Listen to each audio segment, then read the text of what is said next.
Dawn, June 19, 1944, 150 miles west of Saipan. Task Force 58 spreads across 25 miles of Pacific Ocean, 15 aircraft carriers cutting through moderate swells under scattered clouds. On the flight deck of the U.S. Navy light carrier USS Princeton, 27 Grumman F6F Hellcat fighters sit spotted forward, their 2,000 horsepower radial engines ticking in the morning heat. The carriers are smaller than the massive Essex-class fleet carriers that anchor each task group, but today these Independence-class light carriers will prove their worth in ways no naval planner ever anticipated. At 1,036 hours, radar operators aboard the destroyer screens detect the largest carrier-based airstrike in history approaching from the west. For 30 Japanese aircraft, launched from 9 carriers of the mobile fleet, are closing on Task Force 58 with orders to destroy American naval aviation in the Pacific. The stakes could not be higher. If the Japanese succeed, the Central Pacific campaign dies in these waters. The young radar operator aboard the U.S. Navy light carrier USS Below would watch as green blips materialize on his SC-3 search radar screen, appearing as clusters of hostile contacts bearing 260 degrees at 150 miles. His voice cuts through the Combat Information Center with practiced calm. CIC to bridge, multiple bogies bearing 260, range 150 miles, angels unknown, estimated 100-plus bandits inbound within seconds. The tactical radio circuits across Task Force 58 crackle with coordinated responses. The Independence-class light carriers scattered throughout the formation begin launching every available fighter. This is the moment that will define not just the Battle of the Philippine Sea, but the entire future of carrier aviation in the Pacific. The concept of light aircraft carriers emerged from desperation rather than design. In early 1942, with the United States Navy reduced to just 3 operational fleet carriers after a year of brutal Pacific fighting, President Franklin Roosevelt himself demanded immediate solutions. The Essex-class carriers under construction represented the future of naval aviation, but they would not be ready until 1943. The Cleveland-class light cruisers offered an unexpected opportunity. 9 cruiser hulls already under construction at the New York Shipbuilding Corporation in Camden, New Jersey, could be rapidly converted to small aircraft carriers. The conversion would be radical. Everything above the main deck would be stripped away and replaced with a flight deck, hangar, and island superstructure. To maintain stability with all the new topside weight, engineers added bulges to the hull, increasing the beam by 5 feet from the original cruiser design. The Independence-class specifications reflected their emergency origins and cruiser heritage. At 11,000 tons standard displacement and 622 feet overall length, they were significantly smaller than fleet carriers. The cramped hangar could accommodate only 30 to 45 aircraft compared to 100 on an Essex-class carrier. For boilers generating 100,000 shaft horsepower drove them to 31.6 knots, making them among the fastest carriers afloat. Their armament consisted entirely of anti-aircraft weapons, 24 Bofors 40mm guns in quad and twin mounts, plus 22 Oerlikon 20mm cannon. The first ship, USS Amsterdam, was renamed USS Independence and designated CV-22. Later CVL-22 when the Navy created the light carrier classification on July 15, 1943. 9 months after the design was approved, USS Independence commissioned at Philadelphia on January 14, 1943.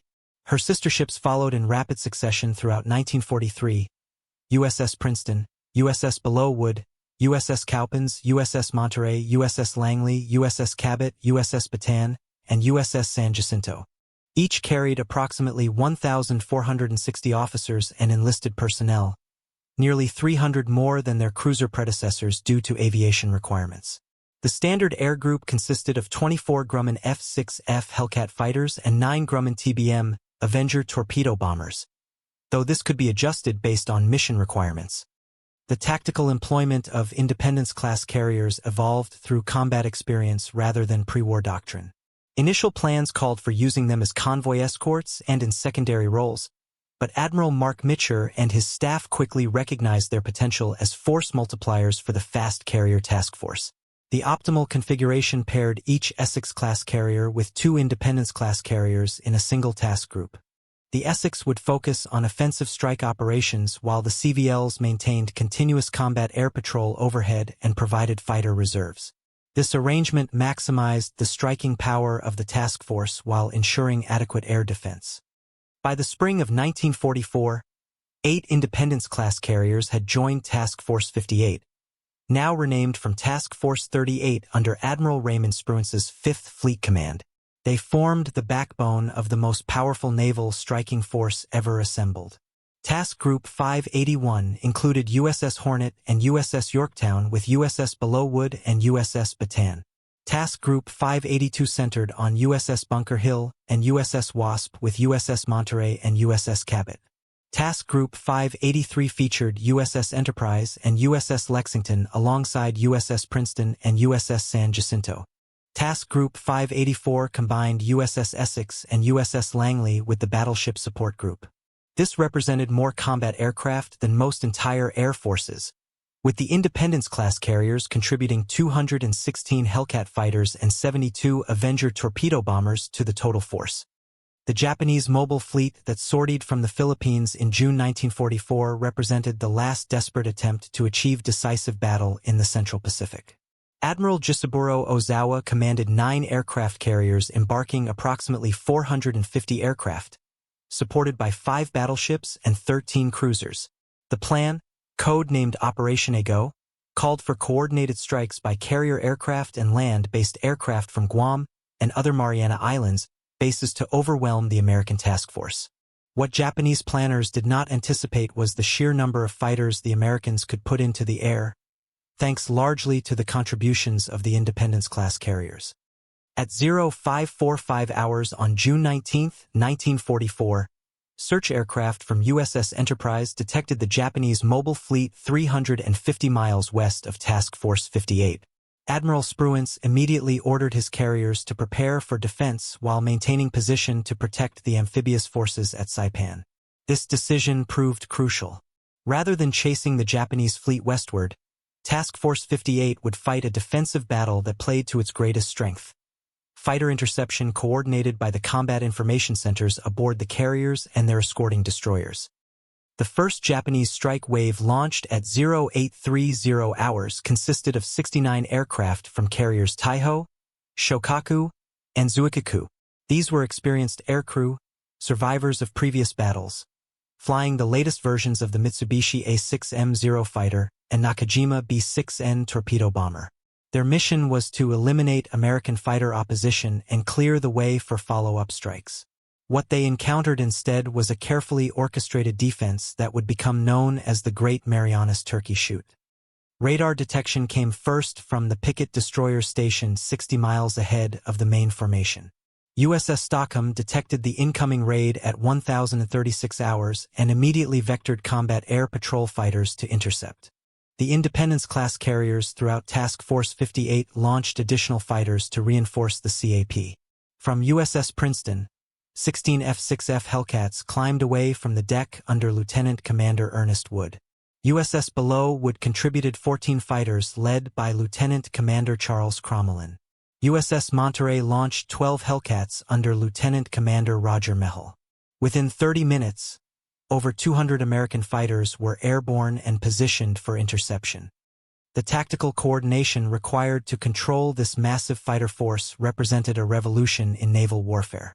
Each Independence-class carrier operated its own fighter direction center in the Combat Information Center, staffed by specially trained officers who could track multiple raids simultaneously on large radar plotting boards. The FDC teams received reports from the search radars of escorting destroyers and coordinated with similar centers aboard the Essex-class carriers to ensure complete coverage. Radio discipline was critical. Each fighter division operated on assigned frequencies with backup channels for emergency use. Lieutenant Commander Wood's division from USS Princeton intercepted the first Japanese formation 70 miles from Task Force 58. The enemy aircraft were flying in loose formation at 18,000 feet, Zeros providing cover for Kate torpedo bombers.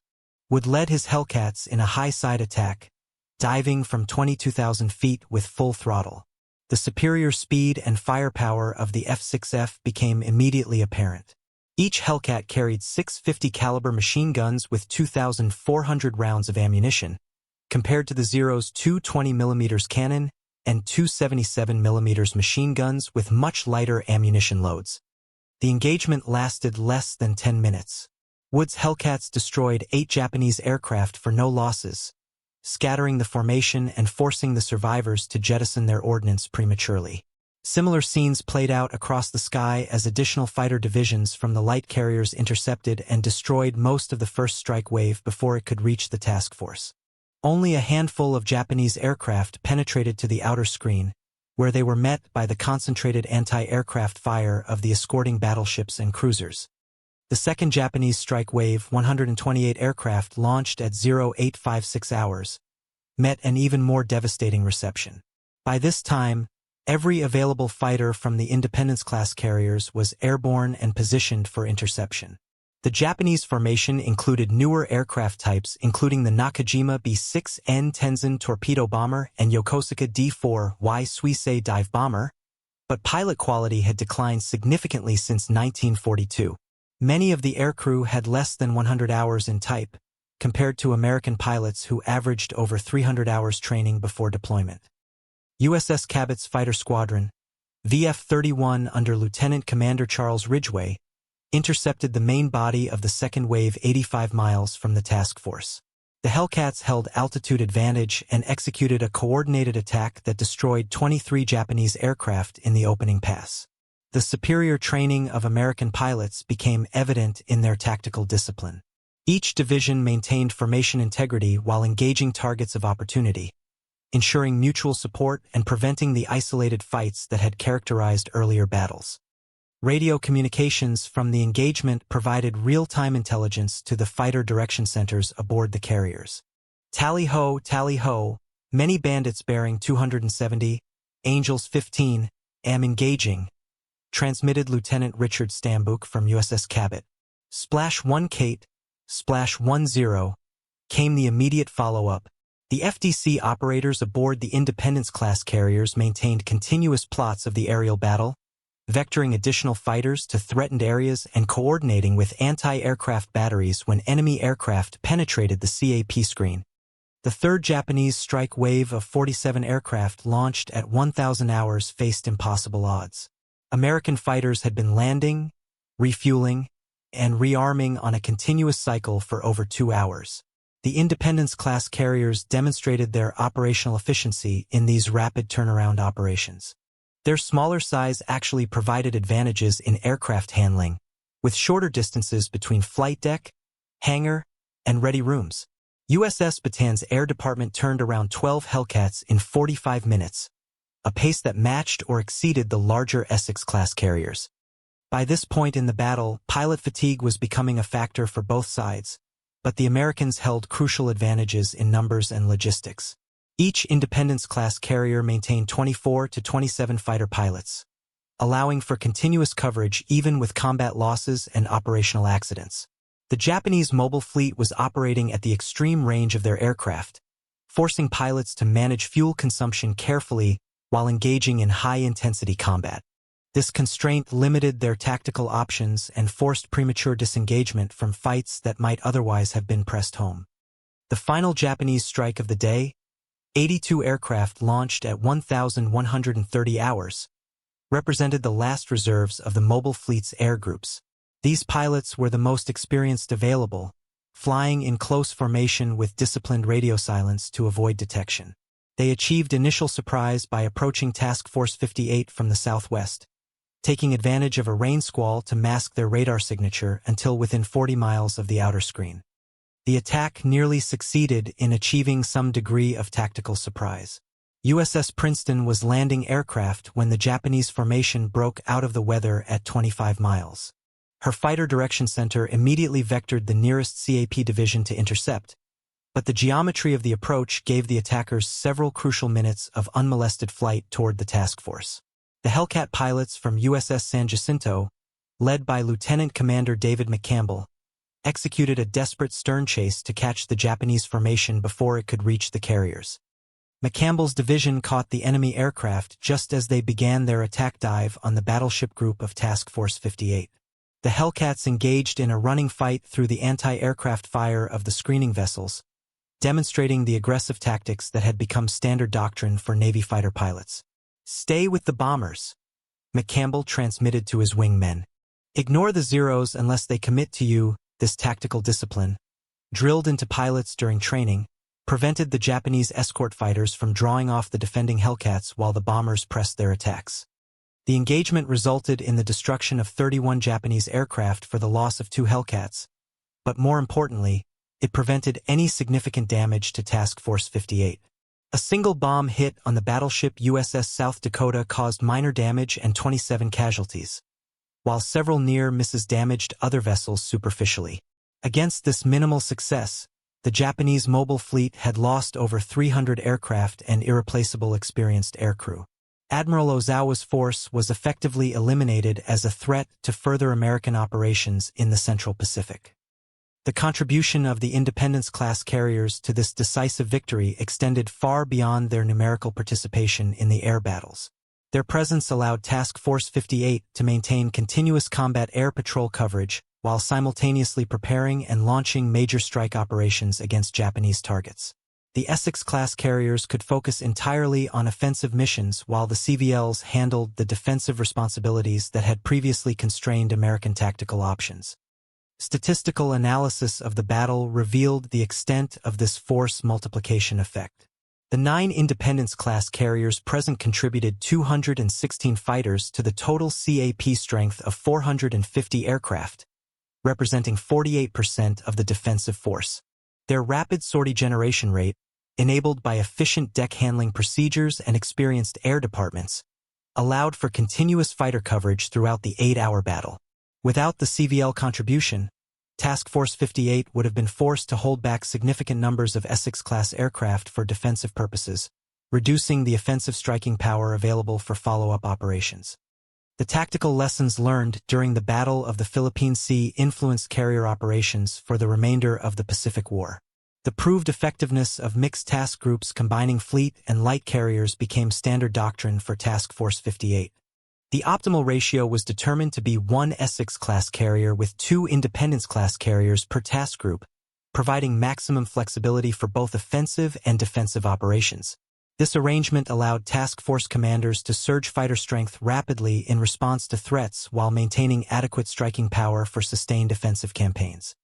The air group composition aboard Independence-class carriers also evolved based on combat experience. The standard loadout of 24 fighters and 9 torpedo bombers proved optimal for most situations, but could be adjusted based on mission requirements. During periods of intense air attack, such as the Okinawa campaign, some CVLs embarked up to 30 fighters with reduced torpedo bomber complements. Conversely, during offensive operations against Japanese shipping, additional torpedo bombers could be substituted for fighters when air opposition was expected to be light. Individual ship performances during the Battle of the Philippine Sea demonstrated the quality of American naval aviation training and equipment. USS Princeton's VF-27 squadron, flying F6F Hellcats, claimed 37 enemy aircraft destroyed during the day-long battle for no losses. USS Below Woods VF-24 destroyed 31 Japanese aircraft while losing only 2 Hellcats to operational accidents rather than enemy action. USS Monterey's air group scored 28 confirmed victories, with Lieutenant Alexander Vrashu alone accounting for 6 enemy aircraft in a single engagement. The Japanese response to their devastating defeat revealed the true strategic significance of the Turkey Shoot. Admiral Ozawa's surviving carriers were forced to withdraw to Okinawa and eventually to the Japanese home islands for reconstitution. The mobile fleet would never again sortie as a coherent striking force, having lost the majority of its trained aircrew and experienced squadron leaders. Future Japanese naval operations would be limited to individual ship actions and kamikaze attacks, neither of which could significantly influence the course of the Pacific War. American forces immediately exploited their air superiority advantage gained through the contributions of the Independence-class carriers. Task Force 58 launched major strikes against the retreating Japanese fleet on June 20th, sinking the fleet carrier Hyo and damaging several other major vessels. The light carriers provided essential combat air patrol coverage for these extended-range operations, allowing the Essex-class carriers to commit maximum effort to the strike missions. The amphibious operations at Saipan, Guam, and Tinian proceeded on schedule with minimal interference from Japanese air attacks. The elimination of enemy carrier aviation removed the primary threat to American amphibious forces, allowing operations to continue with reduced air support requirements. This freed additional carrier aircraft for strikes against Japanese bases throughout the Central Pacific, accelerating the pace of American offensive operations. Post-battle analysis by the Office of Naval Intelligence confirmed that the Independence-class carriers had exceeded all pre-war expectations for their effectiveness. Originally conceived as emergency stopgap measures pending delivery of purpose-built fleet carriers, they had proven to be valuable additions to the carrier force in their own right. Their speed allowed them to operate with the fast carrier task force, while their fighter capacity provided essential defensive capabilities that enhanced the overall effectiveness of the force. The success of the CVL concept influenced American naval construction priorities for the remainder of the war. Additional Saipan-class light carriers, larger and more capable than the Independence-class, were ordered to supplement the growing carrier force. However, the rapid pace of Essex-class construction meant that the converted cruiser hulls would continue to play important roles through the end of the Pacific War. Pilot accounts from the Battle of the Philippine Sea emphasized the psychological impact of overwhelming fighter superiority on both American and Japanese aircrew morale. Lieutenant Commander Ernest Wood of USS Princeton noted in his action report that enemy pilots appeared reluctant to press attacks when faced with superior numbers of Hellcats. The Japanese seemed to break off engagements earlier than in previous battles, Wood observed. Our numerical superiority had a definite effect on their aggressiveness. Conversely, American pilot confidence reached new heights following the decisive victory. Lieutenant Richard Stambuk of USS Cabot wrote to his family that "We own the sky out here now. The Japanese can't put up enough fighters to seriously challenge us anymore." This confidence translated into more aggressive tactics and willingness to engage superior numbers of enemy aircraft, further amplifying American tactical advantages. The technical performance of American aircraft and equipment during the battle validated years of development and production efforts. The F6F Hellcat demonstrated clear superiority over the A6M0 in every performance category except low-speed maneuverability. The Hellcat's heavier construction, self-sealing fuel tanks, and pilot armor provided survivability advantages that proved crucial in extended combat operations. Guns and ammunition functioned reliably despite the tropical environment and high G-forces encountered during combat maneuvering. Radar and communication equipment aboard the Independence-class carriers performed beyond specifications throughout the extended battle. The SC-3 search radars detected enemy formations at ranges exceeding 100 miles in most cases, providing sufficient warning time for fighter interception. Radio communications remained clear and reliable despite heavy traffic loads and interference from electronic warfare equipment. The combat information centers aboard each CVL maintained accurate situational awareness throughout the complex multi-phase engagement. The logistical achievement represented by Task Force 58's sustained operations also deserves recognition.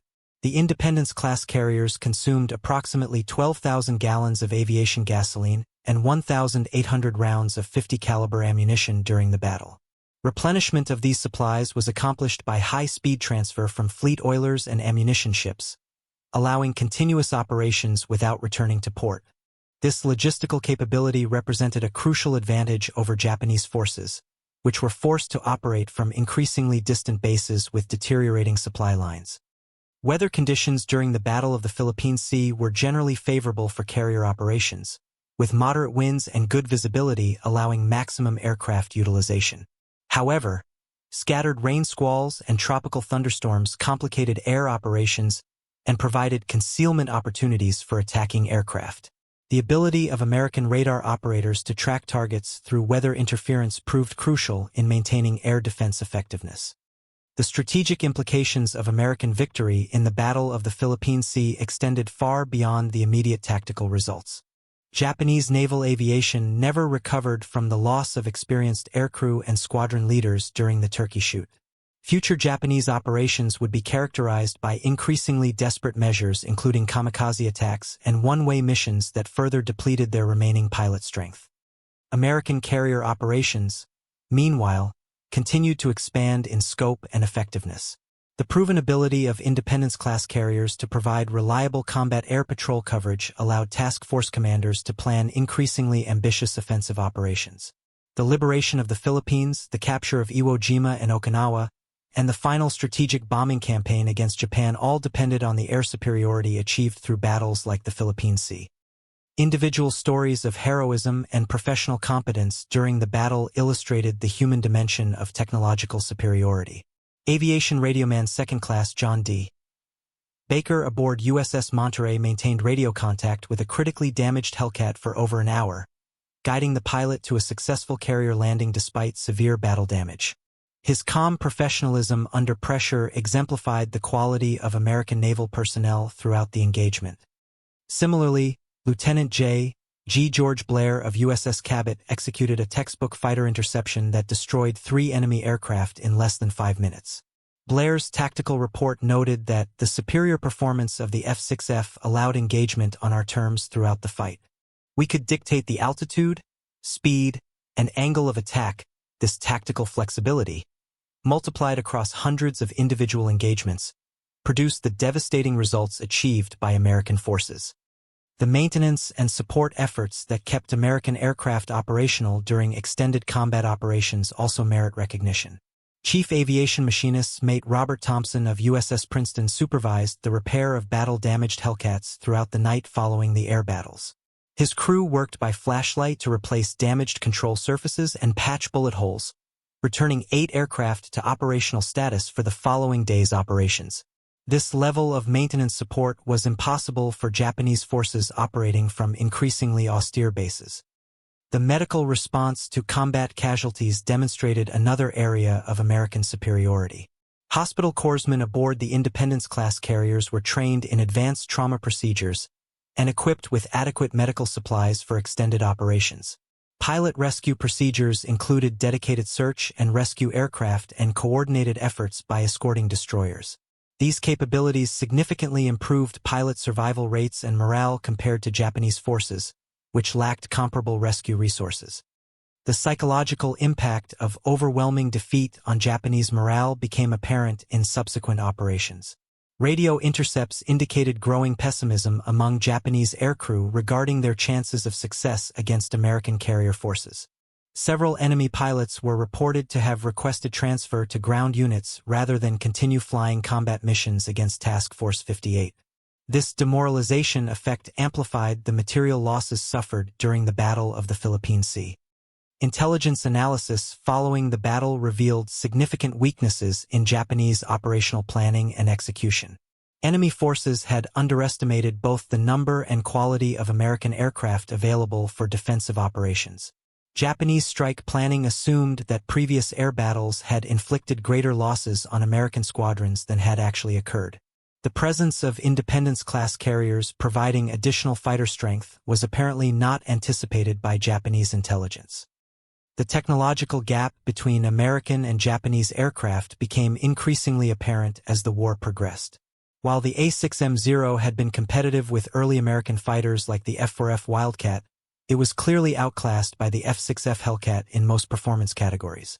Japanese attempts to develop improved fighters like the A7M Reppu were hampered by material shortages and production difficulties that prevented deployment in meaningful numbers. Training differences between American and Japanese pilots also contributed to the one-sided nature of the air battles. American pilots typically received over 300 hours of flight training before deployment to combat squadrons, while Japanese pilots were increasingly rushed through abbreviated programs with as little as 100 hours total flight time. This training deficit was compounded by the loss of experienced instructors in combat, creating a downward spiral in pilot quality that Japanese forces could not reverse. The contribution of Independence-class carriers to overall American success in the Pacific War extended beyond their participation in major fleet actions. Their ability to maintain standing combat air patrol allowed American task forces to operate with greater confidence in Japanese-controlled waters. This operational freedom enabled raids against previously untouchable targets and accelerated the pace of American offensive operations throughout 1944 and 1945. Economic factors also favored American forces in the extended carrier war. The United States produced over 12,000 F6F Hellcat fighters during the war, while Japan manufactured only 10,500 A6M0s total. American production rates exceeded Japanese output by factors of 3 to 5 in most aircraft categories, ensuring that losses could be rapidly replaced while Japanese forces faced chronic shortages of modern equipment. The human cost of the Battle of the Philippine Sea fell disproportionately on Japanese forces. American casualties totaled 76 aircrew killed or missing, while Japanese losses exceeded 400 pilots and aircrew. These losses represented not just numerical superiority but the destruction of irreplaceable experience and training that had taken years to develop. The surviving Japanese aircrew would never again possess the skill level necessary to challenge American carrier forces effectively. As the Pacific War entered its final phase, the Independence-class carriers continued to provide essential services to the Fast Carrier Task Force. Their proven reliability and effectiveness earned them prominent roles in the invasions of the Philippines, Iwo Jima, and Okinawa. The lessons learned during the Battle of the Philippine Sea guided their employment throughout these subsequent campaigns, confirming their value as force multipliers that enhanced the overall capability of American naval aviation.